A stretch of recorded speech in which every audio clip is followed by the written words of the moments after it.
we always need to believe in ourselves, always. But I felt like I had to take care of that girl who had those dreams now, and to accept that girl and to tell her, keep dreaming. Your visions are your future.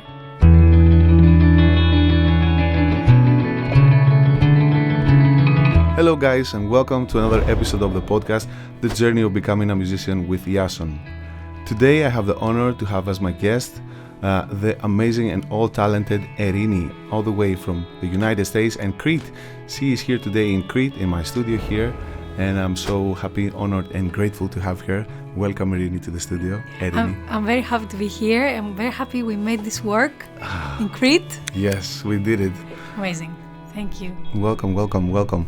I'm so curious to ask you so many things. I've been looking what you've been doing all those years since I discovered you from Universal here in Greece, and I've been wanted to ask you because you're such a bright being and soul, and I'm curious to know how you see yourself. What do you see yourself as? Do you see yourself someone who is in service of humanity? You're exploring your soul and you're sharing some parts of that beyond the titles. Let's go beyond the titles. How do you see yourself? Who are you, like, in your eyes? Wow, that's a very difficult question. I can give you an example because I've asked this. It's one of the first questions I ask every time in the podcast. Another artist told me that he's like connecting the divine with the human, and he's like the messenger of the divine to the human, because arts and music is something divine and can really bring healing and uplift us. So I was really curious, how do you see yourself and what you do? This is really interesting to me. How do you see it? I see myself as a person who finds healing in music, and particularly in singing. Yes. But also, for me, music is very, let's say, not only just important, it's an integral part of humanity. And I think that it's a way that we connect. So for me, if I experience music very emotionally, maybe too much. So when I sing, I feel a lot. And then when I feel I can transmit this feeling and also see someone else feeling something, I am in peace. That's it. I love it. That's how I feel. Yeah, so you explore this divinity in music and you share it with the world. Yeah. Similar to that. This is amazing. It's not something easy as well to do. Some people are sensitive to energies and to music and to notes, and we are so blessed to have you, to give us this gift. It's a gift. Thank you so much. I want to jump right into your album because it's released in June 7th, and we were also excited to hear it. It's your debut album, so it's the most important thing that you have ever done so far. So I was wondering, what does it mean to you, this album, and a few words about this? There are a lot of feelings and thoughts that I have about this album. As you said, yes, I do feel like it's one of the most important things that I've done in my life. Yes. I feel like it was a big, long journey until I reached the point of making an album. And a lot of people ask me, why didn't you make an album before and earlier? Well, it just never was the right time. And there's always the right time for everything. Yes. I had to go through all of these different things and in the journey, to be here now and to make a conscious decision actually to create something that comes from the past. So basically, before I move on to new creation, it was something I wanted to share with the world, where I come from. It was a decision that I made. It was a mental conscious decision. I said, I don't care what's coming after, but my first recording, official recording, is going to be my heritage. But of course, because I do feel the saying that you don't know where you're going if you don't know where you came from. Your history, yes, your past. I am I really live with this quote, and I think that I wanted to share this in a way that is very personal. So it's very connected to the family history, how I feel about it, how I experienced it growing up, but also how it is living today. Because I am a woman in this world in 2024 who grew up in Crete, traveled to many places in the world, studied modern music, grew up with classical music, studied jazz. I live in New York, and I've been a part of Berkeley for a while. So all of these sounds and the influences, they're part of that. Yeah, they created you. They shaped you, and then they affected your music in a way. Yes, that's amazing. So it means a lot for you, this album. Tell us more about this album and the pieces. And I want to know more about the music videos that you did, because I love them. So good, so aesthetically good, and the music is so divine and so angelic. What do you love about these videos?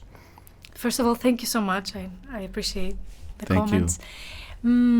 The songs are all traditional songs. Yes. And they come from Asia Minor. Tradition, and so for those who don't know Asia Minor, what is that region?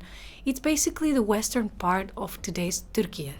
So this is where my great-grandparents came from. And they were refugees. Yes. In 1922. So for me, I grew up in Crete. And yes, I was surrounded by the Cretan culture, and my upbringing was in classical music. But my mother brought me to the refugee societies, and she helped me immerse into this world. And since I was a little kid, for me, Asia Minor was like a fairy tale. I was trying to imagine. First of all, I thought Smyrna was very far away. Like a very far away world. It's literally across the Aegean Sea. I mean, it's so close, but it was almost like forbidden, lost Atlantis or something, as a kid. As a kid, in the fairy tale world. I love that. I was really, I was enchanted by this story. I didn't understand the pain. Of course, I felt something, but I didn't have the logic explanation of what was happening. And I love it. I just loved this world.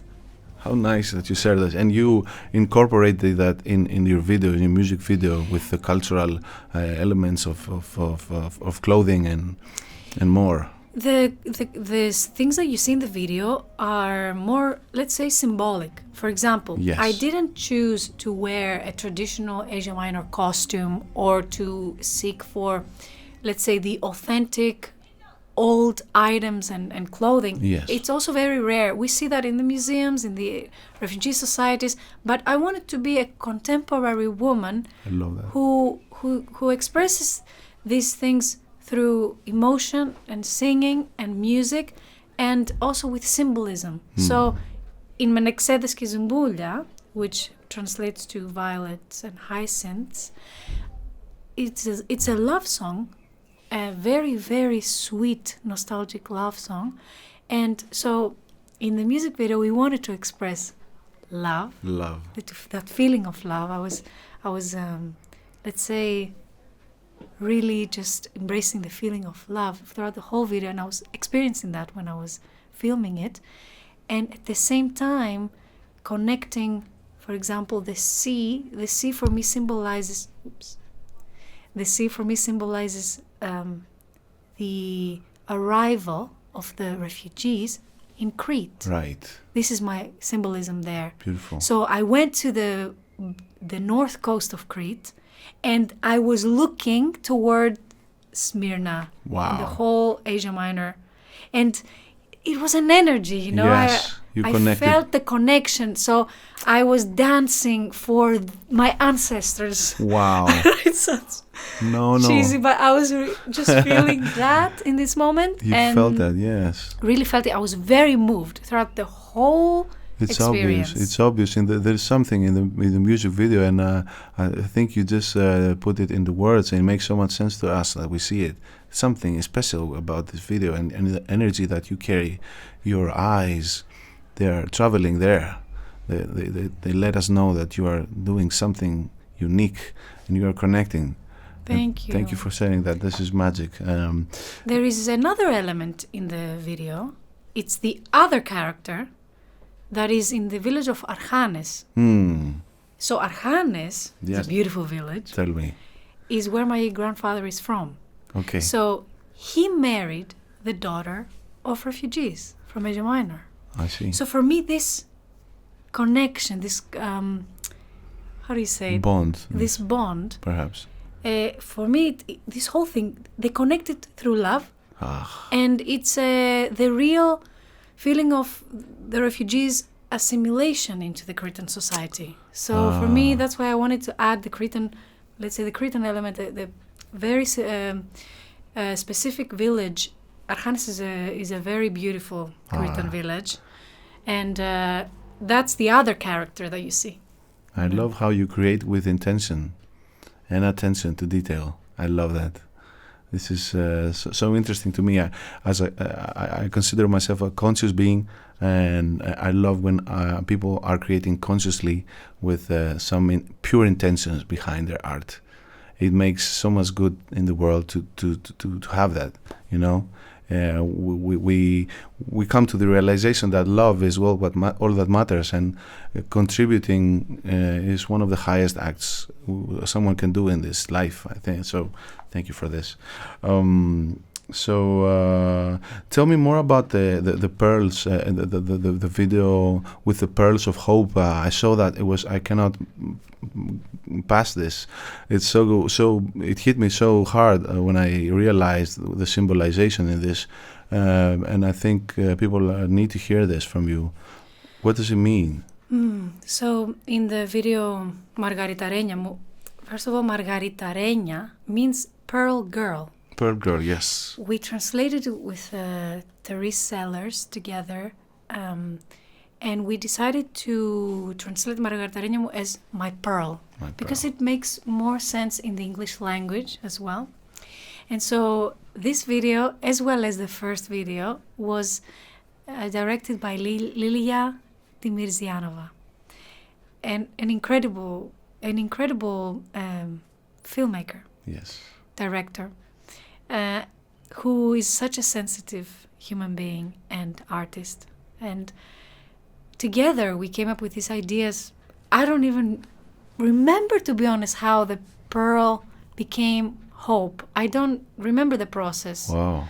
Of how it was clear to us. I'm bringing the pearls as hope, and there is a whole story behind it. For me, the first thing I knew I wanted was this song, this lullaby, and this video to be dedicated to refugees. So for me, I have always been connected to this cause, and some people tell me I live in my own little happy cloud. Because yes, please, let's talk about this. Because I just dream of a world without hate, without pain, without war, without genocides. And when this is huge. I want to express these feelings through music, and yes, I take an Asia Minor traditional lullaby, but I connect it to the disasters of our world today. Yes. And there is healing in your music. There is tremendous healing in your music. I don't know. I hope so. Yeah. The energy that is there is healing to you, I think, and to others. So this is amazing. You know, that's not a small thing. For me, I thought it was very significant that the village of Anoia, let's say, hugged this project. Yes. It was important to bring this conversation and to see how the villagers feel about the subject. Yeah. I was very moved that we had Interest. about 20 people that wanted to participate and to act as refugees in the video. So we have an image where you see that we are holding chests and suitcases, pretending to be refugees. And then the whole story is happening in Anoia, where I'm supposed to be a being that is not a human. Maybe it's a fairy. Maybe it's like they don't see me. They don't know who is bringing those pearls, but they're feeling it. So they see the pearls. So you see, it's actually, it starts from Elafonisi. Okay. So we started filming in Elafonisi. Okay. And you see there's a scene where I'm walking on the water and I'm finding the pearls and the shells. This was in Elafonisi. Yes. And you went the day that the African dust was Exactly. We went to the perfect. worst day, but it was perfect. Like it made the video 100 times better if it was just blue. It was I amazing, think so. an amazing experience. Yeah. And so brought the pearls from Elafonisi all the way to the village of Anoia, up in the mountain. What a concept! What a video! Wow, I'm speechless. So I've seen that you've done so many beautiful things so far, and you keep doing that. What is your dream from now on? And like, where do you see yourself in the future? What's your vision for the future? Have you thought about that yet? Or is it something that you slowly figuring out by each year, its day, its week, its month, as you grow? This is a nice question. I always feel like I do things with intention. I have goals, but at the same time, I'm so open to the possibilities right now. That's nice. Because I want to be, and I can say that this year I have a few goals that are happening that I was dreaming of about 5 years ago. Tell me about that. And I had written them down, and I see them written down, and I gave them a timeline, and it's all becoming reality. In the timeline? Oh, that's so satisfying. So it gives me goosebumps when I see this, because a lot of these goals seemed really unrealistic, or maybe I couldn't really share them very much with a lot of people because they were, I don't know, I hadn't seen them in the world, and I envisioned them. Yes. So now they're happening, and I feel very... let's say I'm motivated now, because I believe in myself. Yeah, you know. I know it works. We always need to believe in ourselves, always. But I felt like I had to take care of that girl who had those dreams now, and to accept that girl and to tell her, keep dreaming, keep seeing. Your visions are your future. So for me, those visions, I want to keep having. So I have visions. I have more visions, and I'm still opening to the possibilities. Oh my God. So I know it's vague. And it's vague. I do want to create a lot of music. A lot of new music. I want to collaborate with a lot of different people. I want to expand into other skills. Well, that's very interesting. Unknown territory. Unknown territory. Oof, yeah, great. I'm excited for that.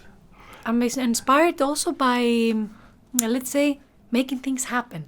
So curation, cultural management. I'm very passionate about organizing different things, bringing people together. I see. Nice. Yeah. You know, I once heard someone saying about dreams. If your dreams are not scaring you, they're not big enough. So we need to dare, you know, just go beyond the limitations of the mind and just expand to these new possibilities that are waiting for us. You know, what you want, it wants you more. You know? Yesterday, you're saying that now, but yesterday I got a memory on my stories, on my, I think, Facebook story, Instagram story. Uh-huh. And what I had posted 2 years ago on that day was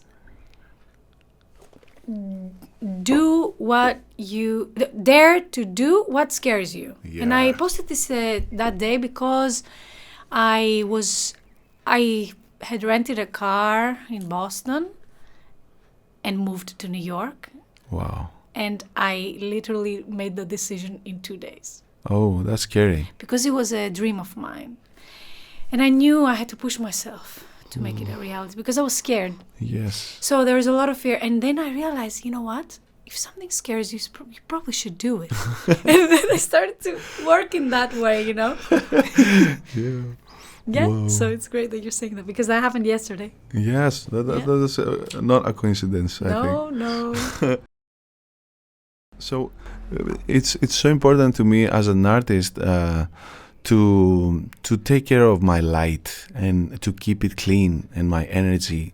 And I'm really curious to know from you, what are some of your practices in your daily life that help you maintain your light bright and clean from other energies and to keep you focused and drived, you know, to perform in the high level that you want in order to do what you do. Have you found something yet? Is it like you do it instinctively? You feel the energy and you follow the flow? Do you exercise? Do you have some rituals in the morning that you want to share with us that really help you wake up and get the motivation for the day?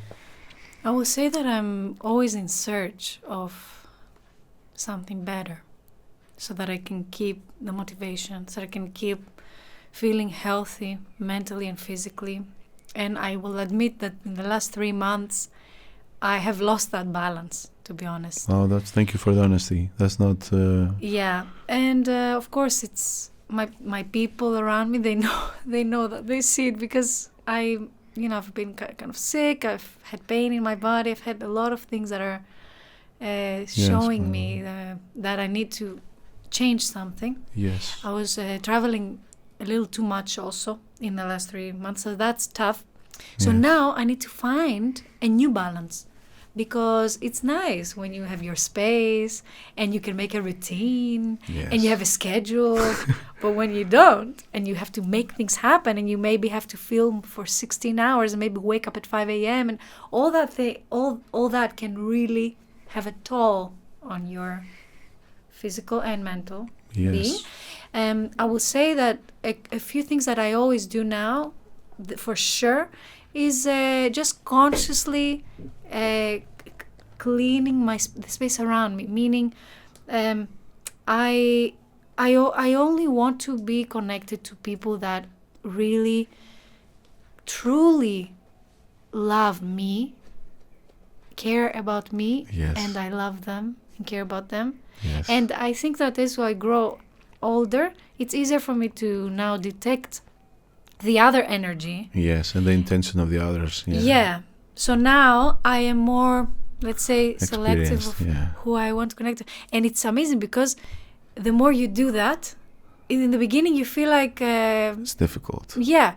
But then you keep... that circle keeps growing and you're just connected to all these amazing people and souls and then you're in this energy that is just constant. Yes, and nurturing your soul.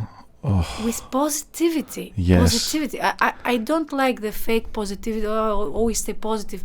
But I know that I need to seek for that. I seek for it inside of me and around me. Yes. But I try to curate it. You know? Yes, yes. It's. I think it's so difficult for an artist to create when you don't have that. Yeah. When you don't feel safe. Absolutely. Yes, it's very difficult. So I'm glad you do just that. Yeah, that's so important, and for me it's also so important. One thing that I do is I read books. For example, it really allows me to come back into my body, because very often I think so many things and I run in my mind and I lose sense and in touch with my body. And the book it helped me come back to that centeredness. And I was wondering if you also read books, and if yes, what is one of your favorite books that you want to share with the audience? So, right now, I haven't read a full book for 8 months. I see. I've been finding it very difficult to concentrate. Yeah. And Okay. I have started doing summaries of books as audiobooks. So I listen to 20 minutes of book summaries every day. That's clever. That's clever. That's what I've been doing. But I want to connect to the reading ritual again, because I grew up with that. And the first time I saw the sunrise as a kid was when I was 9 years old, and I started a book at 10 p.m. and finished it at 8:30 a.m. Jesus. Book marathon. Book marathon. I was obsessed. They would call me, my parents would call me to eat, and I was stuck in my Thank book. you. My sisters wanted me to play table games. I was stuck in my book. Or they wanted to go to the beach, and I wouldn't go. What was the book that you were reading? It was, I don't remember the title, but it was by Georges Sari, who is a Greek author. Yes. And I had read all of her books. Oh. Yeah.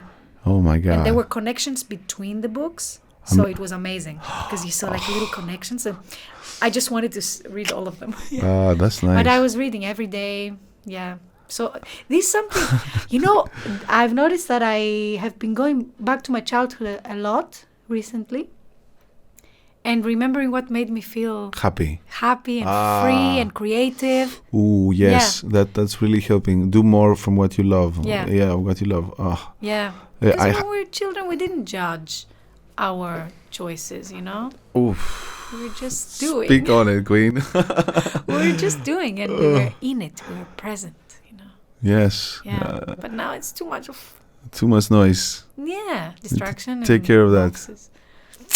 Yeah. I had a similar experience with reading. I was sucked into the world of Harry Potter in a book for hours and hours. Not so many hours as you, but it was.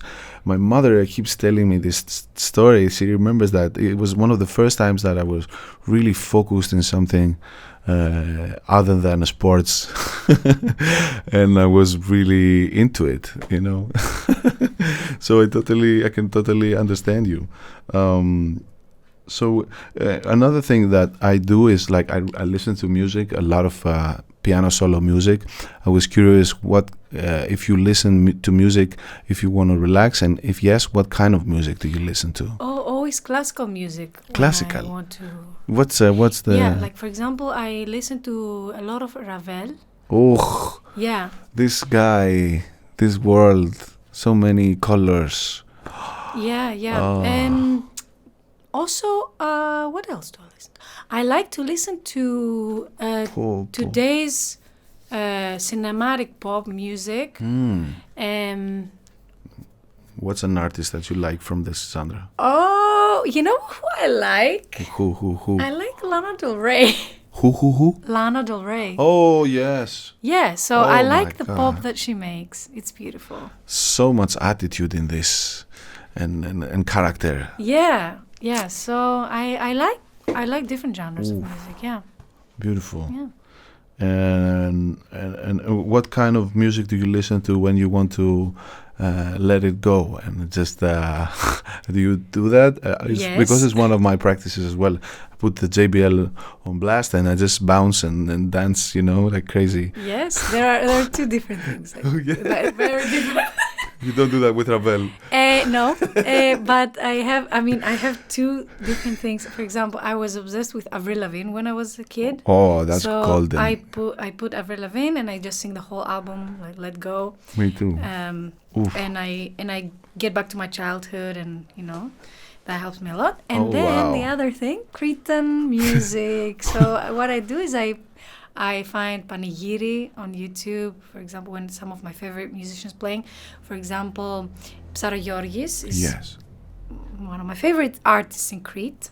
So I listen to him a lot. I also listen to him when he plays with Vasilis Stavrakakis and Iakovos Paterakis. This kind of vibe, yeah. Yeah, so I play that and I dance in my room. That's awesome. In New York. It's my I say sidrofia, company. And also my mandolin is my company, because I have a little mandolin and I play by myself, for myself. And I travel with it, Oh, that's so! I didn't know about that. I'm surprised. Happily surprised. Wow. So, what other instruments? I saw you played the piano as a youngin, and the cello. You told me. Yes. These are my two instruments that I studied. Yeah. Piano and cello. Are they in your daily life now, or no? The piano is a little bit, yes. The cello, no. Also, practically, I don't have a cello in New York. I see. But in the last 3 years, I have been just playing mandolin, flauta, and lauto, just for my own pleasure. I have never taken a lesson. How nice! How nice! You truly love traditional. I love traditional music. Cretan. Why do you what makes you attracted to this this part of life and history? What do you find that draws you in tradition? I think it's now that I'm thinking about it, is because it's our roots, and we cannot know where we're going if we don't know the roots. I think that's why, one of the reasons. I think this is one of the reasons, but specifically for Cretan music, there is a profoundness, a deepness that I feel, and since I started to really connect with the Madinades, the lyrics, there was a different.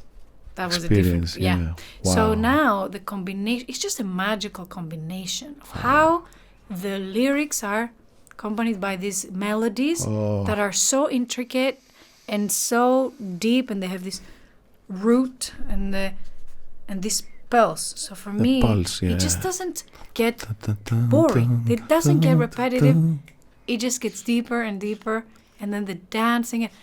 I've been to many panigiria, like feasts, festivals, where I stay until the end, which is 7 a.m., 8 a.m., and then it's the sunlight, and you're still dancing. No alcohol. Wow. No, because, people think, you drink, and no, the music gives you that feeling of ecstasy. You're in a different world.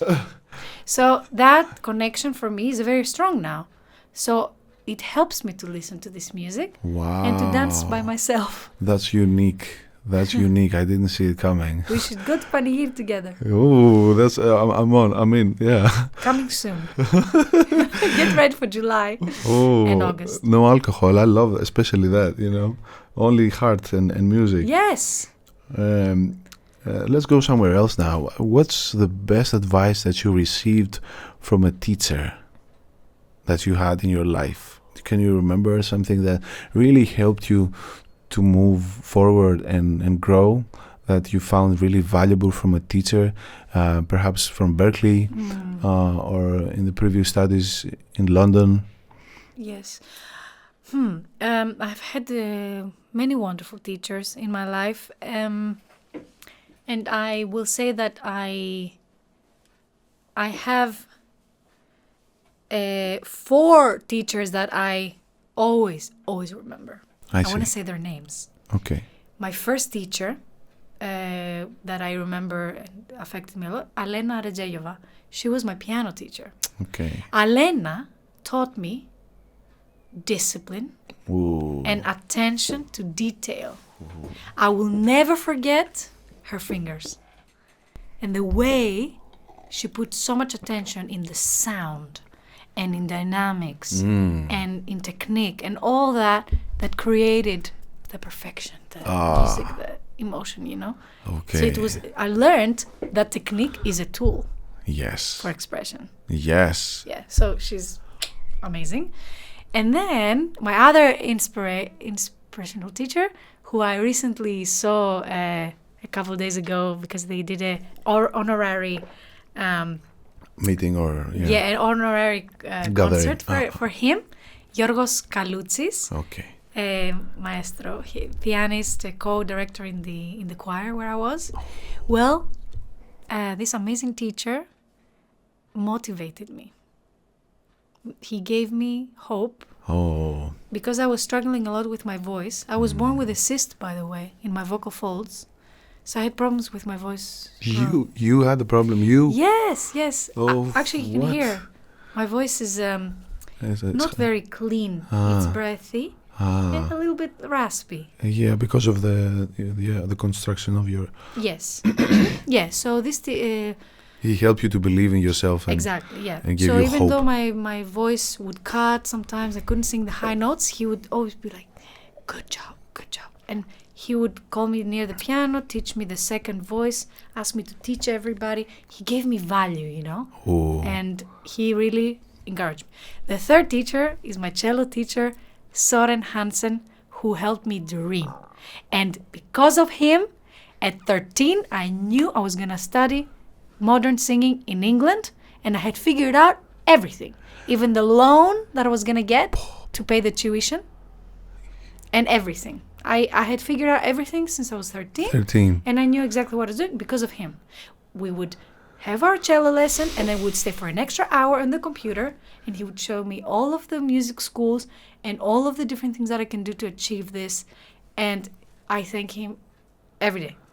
And then the last teacher, Danilo Perez, who is the artistic director of the Berklee Global Jazz Institute, where I did my master's in 2017 and where I've been teaching now for 5 years. He's one of my biggest mentors. I sang in his album. I collaborate with him a lot. And he really helped me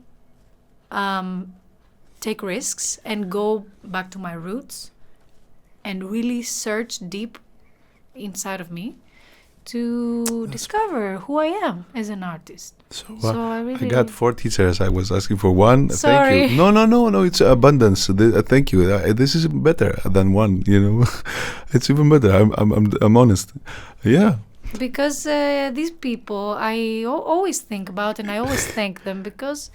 Yeah, they help you so much. I can see so many different qualities: discipline, attention to detail, and then hope.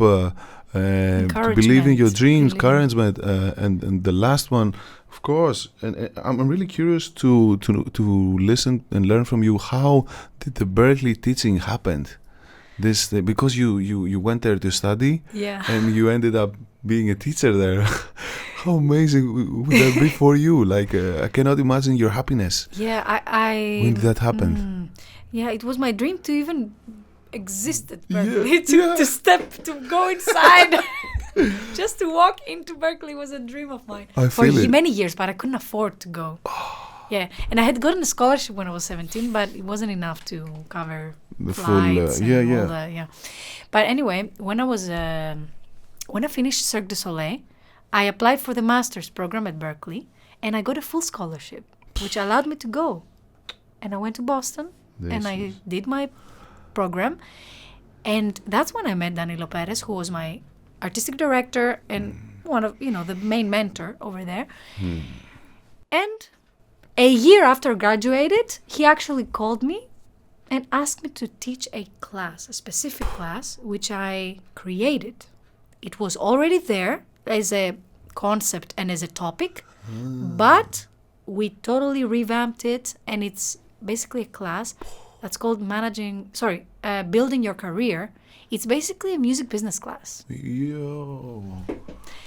So now I have this class, and I've been teaching it for 5 years, and I'm learning about that every single day. This is fantastic. I'm so happy for you. Thank you. It's been an amazing. It's my favorite class. When I started teaching that class, then I started to teach other things too, ensembles and voice. So now, How interesting. Oh. it's been an amazing journey. Very, very challenging. I've been learning so much every day. And How is life in there in States? It's very different there. Life in the States, in New York, yeah. Yeah, it's very different. Do you feel that it suits you? Or Absolutely. Yeah? In what way?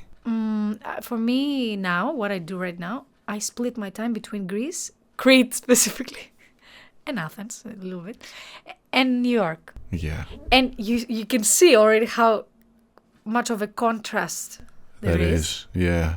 I need both. Yeah. I love that. I need both. I love that. I'm here and I miss New York. I'm in New York and I miss Crete. So now I don't have that problem anymore. I do the same with Athens and Rethymno. I get both from both worlds, and I'm happy.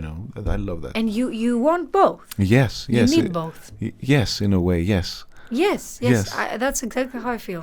So I love New York life. Why do you love New York? Because New York just motivates me so much. I always say that, first of all, I can't get enough of it, because I always feel like there's so much to see and so much to learn. Of course, we are people from all over the world, and my friends are international, Yes. from all over the world. Yes. And I see a lot of people like me in New York. And when I see people that I can fully connect with, the same mentality, the same mindset, it's really amazing, and it motivates you, and you start to make sense of how you feel and why you're like this. You're not alone. You're not alone. And also, one thing I say about New York, I meet a lot of people that are just incredible in what they do. And they are maybe one of the best in their fields, let's say. And that really, really motivates me. Yeah. Really, really. To be in this environment. Yeah. They push me. Yeah. Oh, that's the best. Environment is so important for someone that wants to thrive. It is, yeah. And so in New York, it's like you no longer think local. You think globally. You think global, and you really start to understand your role in the whole world. Who am I? What am I offering to this world? And you see, it's amazing. It's opening you up, Absolutely. It makes you realize that. How nice. I would love to visit one day, You will. It would be a dream. And about Crete, I don't have to tell you. Oh my God. What advice would you give to your younger self now that you have reached this stage and phase of your life that you succeeded in all of your dreams mostly, and new dreams are created now slowly. What would you say to your younger self, like a 20-year-old self that was starting then? What would you say now? Wow. Maybe I would ask myself not to be too much of a perfectionist. Oh, please. And just to love myself more. Tell me more about this. That's what I would say. Yeah, perfectionism. Do you find yourself getting obsessed with with things and like? Not anymore. Not anymore. No. That's perfect. I don't know. Perfect. Yeah, I think maybe I got over that after 2019. That's very good. Started to work on it, and now I am no longer. So take it easy. In that obsessive way. Yes. Yeah. Yeah. Yeah, and I would generally, that's what I would say to my younger self, and to accept yourself more, to love myself more, Yes. Now, all I would say. Yeah, that's it's very potent. It's very powerful. It's simple, but it's powerful. What you say. Yeah. That's the only thing I would try to encourage to for change. What is a dream collab that you would love to have in your life, in your career? Like, with who would you like to work with in a dreamy situation? Like, who would you want to sing with or do something musically? Wow. Anything. What a Like we great said, question. dream big. Don't limit yourself. Anyone. I don't know. Could be Beyonce or anyone. Yes, I have a few people that I dream of collaborating with. First, I mean, I want to collaborate, first of all, with Danilo Perez again. So I Yeah. want us to create something, like a song.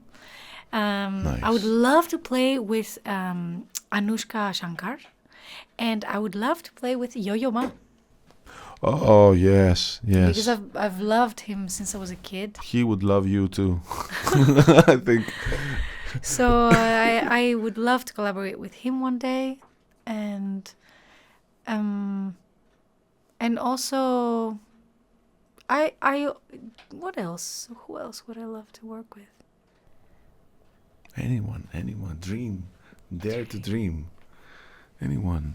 Definitely would love to play with the LA Philharmonic. Oh. Yeah, speak into existence. Speak it. Yeah. And who else? That's enough. Yeah, I mean, yeah, they're not small. Yeah, it would be great. I'm sure if you keep your energy in this atmosphere of love, and you will attract it. You know, you're on your way to that mountain. You know, I think. Yeah, it's just a matter of time. Thank you, Yasun. Tell me more about the 3 years that you were in tour with Cirque du Soleil.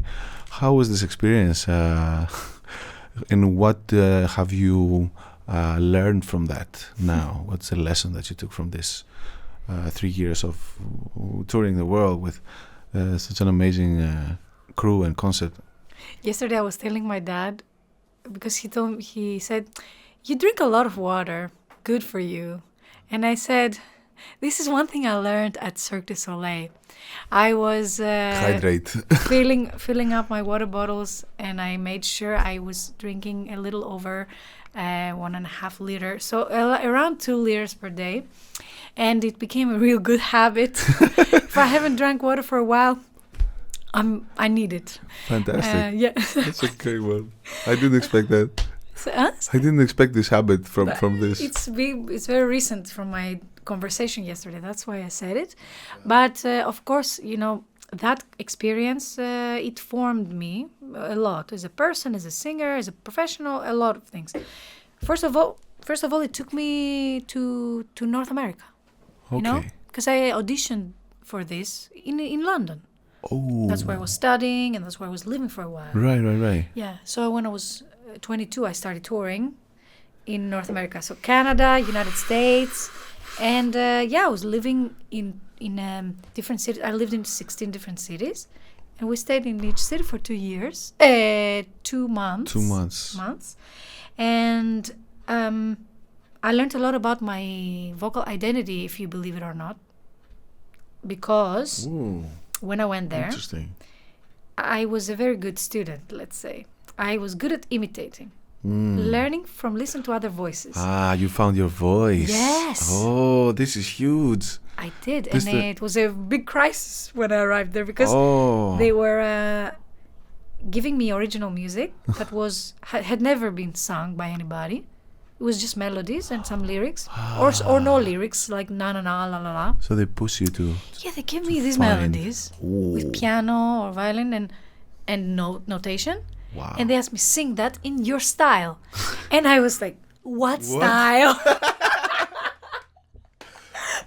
So you had to figure it out on your own. Oh, yeah, it was so tough. In the beginning, I said, do you want me to do it in a Pop way. pop style, in a more classical style, in a jazz style, in a Greek style? They said, your style. I don't know what my style is. And what is your style? Now we're talking about it. I don't know, but Like, it's how hard. would you describe it? I mean, I would say that it has influence from all these different things that I said. Yes. Yeah, so Jazz, pop, yes, classical. yeah, because I think when someone hears my voice, they don't say, "Oh, this is a fully traditional Greek singer." Yeah. Then when I sing a jazz standard, I won't sing it. I will not try to imitate a jazz Anyone. singer. I will do it in my own way. Now I feel like I can be myself. But back then, It was tough. it was very tough. So then it was amazing because they gave me this amazing material that I just put my voice in it. And it was a process, you know. And I learned a lot from that. And also I learned a lot about taking care of my body, which I need to go back to.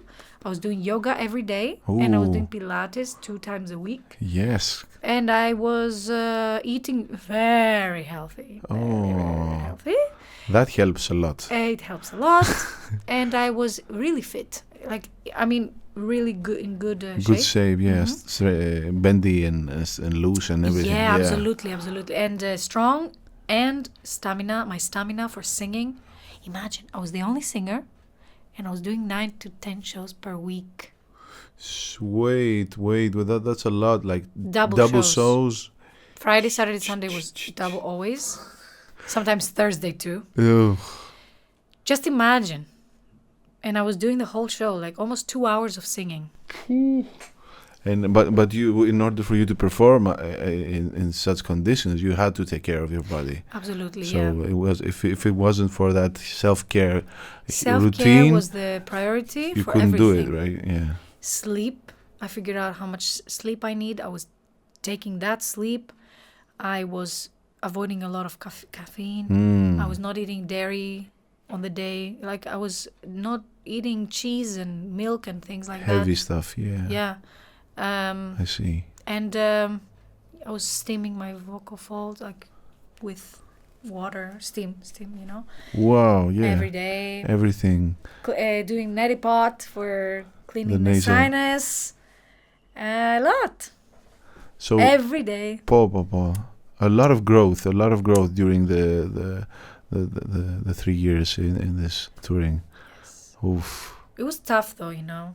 Because Yeah. that was... It was constant, eh? Yeah, it was constant, and also in order to achieve that stamina, I needed to have all this discipline, and I started to have some behaviors that were a little bit Too too strong. Yeah, like emoni, like a little Obsessive behavior yeah. sometimes. Yeah, it wasn't so healthy sometimes. OCD is. Exactly. Yeah. Yes. So then I have to do my yoga. Nee. Yes. Nee. I'm really curious to learn from you. What is a message that you would like to share with the world now and your fans? What would you say to the people that are listening to you? What is your message to the people now? What does your heart wants to express now at this moment here? You know, for me, as I mentioned before already, I want people to feel something, to connect with something deeper in their heart, in their soul, and to feel some peace with themselves, peace with others. You know, I think that music, I really truly believe that music connects people. Yes. And it's powerful. It's got the power to connect. So I will be happy if someone feels something and just opens up their heart and feels something deep. That's it, I think.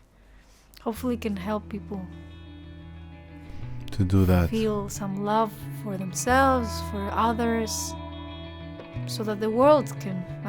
I told you about the little cloud that I'm living. People tell me I live in a little cloud. No, we need people in clouds like yours. This we need them. We need you. We need artists. The world is in crisis, and you know, artists are shining light into the darkness of our times. It's necessary. More and more. Yeah. We do good to the world. Yeah. Yeah. Thank you for this very noble message. I think it's very important. And I would like to thank everybody who's listening and on Spotify and YouTube. If you like what you see, please subscribe and leave a comment on your thoughts with this interview and maybe who you want to see next on the podcast. Of course, follow Erini on social media, Instagram and YouTube and everywhere. I will put links below so you know what to do. Click that button. And yeah, thank you so much for listening. I hope you taking care of yourself and you give love to yourself. And there's more guests coming in the future. The journey of becoming a musician, all about the journey and all the details that you want to learn. Erini, thank you for being here. Thank you, Yasso. Amazing thank conversation. You so I felt so You're nice amazing. and thank peaceful. Thank you. Thank you. Guys, thank you so much. Love you. Take care. Yeah, bye.